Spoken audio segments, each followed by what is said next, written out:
Fisherman cooperative society के chairman हाफिज अब्दुल बर ने माहीगीरों के मसाइल हल करने के लिए लॉकडाउन और कोरोना वायरस जैसी खतरनाक बीमारी फैलने के बावजूद भी खिदमत अंजाम दे रहे हैं। बड़ी एक अच्छी बात है, खुशाइन बात है कि हमारे जो वज़ीर आला सिंध हैं सैयद मुराद अली शाह साहब, वो माहीगीरों के मामले में ख़ास तौर पे उनका एक विज़न है और चूँकि वो ख़ुद भी काफ़ी इस चीज़ पे काम कर चुके हैं और उन्होंने काफ़ी इसमें जो है वो इनके हालात से भी अच्छी तरीके से वाकिफ़ है माहीगीरों के, और इन्हीं चीज़ों को बुनियाद मद्देनज़र रखते हुए उन्होंने पिछले साल भी रिलीफ दिया था।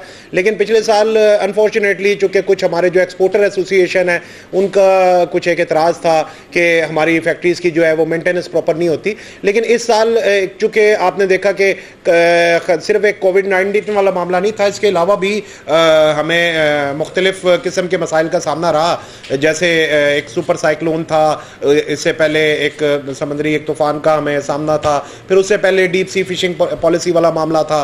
तो काफ़ी हमें माहीगीरों को जो है समझ लें कि 4 से 6 महीने इस साल हमें जो है वो नुकसान उठाना पड़ा। तो ये सारी चीज़ें जो हैं वो मद्देनज़र रखते हुए सीएम साहब ने इसको रिलीफ दिया। मैं समझता हूँ कि बड़ी खुशाइन बात है और एक बड़ा अच्छा एक इक़दाम उन्होंने उठाया। चेयरमैन अब्दुल बर का कहना है कि चंद मुल्क दुश्मन अनासिर गरीबों के हुकूक पामाल करने के लिए इनके हुकूक पर डाका डाल रहे हैं। देखिए, ये आपने शायद गलत समझा इसको। मैंने ये नहीं कहा, बिल्कुल भी हरगिज़ ये नहीं कहा कि फैक्ट्री ओनर्स हमारे साथ कोऑपरेट नहीं करते, हमारे साथ बिल्कुल कोऑपरेट करते हैं।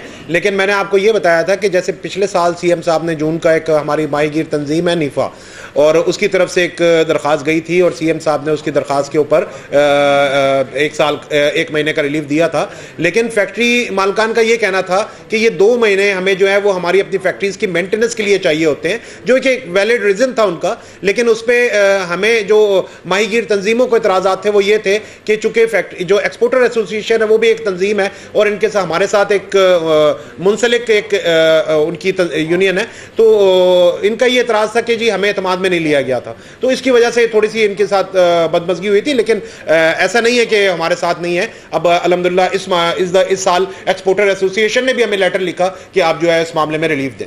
मुल्क में समंदरों की लहरों और तूफान से लड़ने वाले माहीगीर हमारी रीढ़ की हड्डी की हैसियत रखते हैं। कैमरामैन अमजद इकबाल के साथ Nadeem Siddiqui, M7 city news, Karachi.